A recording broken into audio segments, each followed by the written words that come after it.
Namo Guanxi Yin Pusa, Namo Guanxi Yin Pusa, Namo Guanxi Yin Pusa, Namo Guanxi Yin Pusa, Namo Guanxi Yin Pusa, Namo Guanxi Yin Pusa, Namo Guanxi Yin Pusa, Namo Guanxi Yin Pusa.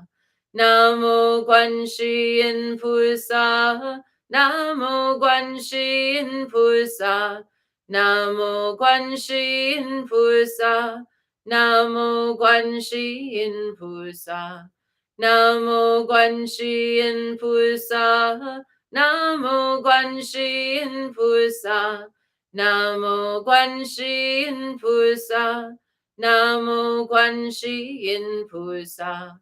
Namo Guanxi Yin Pusa, Namo Guanxi Yin Pusa, Namo Guanxi Yin Pusa, Namo Guanxi Yin Pusa.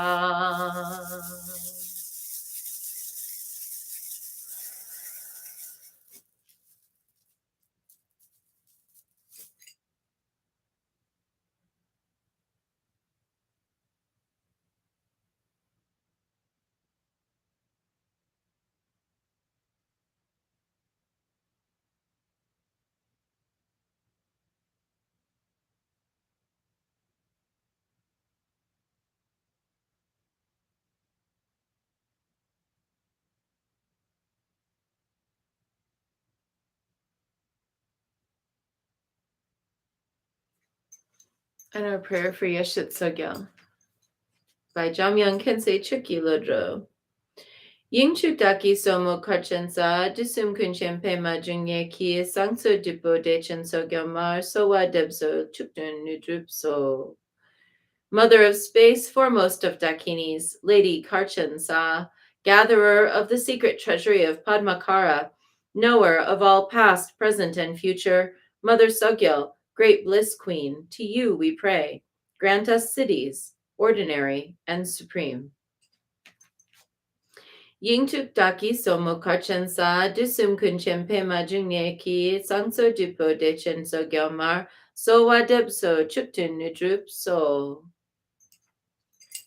And now 108 recitations of Om Mani Padme Hum, sending out the energy of our recitations to those who are suffering with long COVID or in any other way that needs some extra boost today or extra protection today.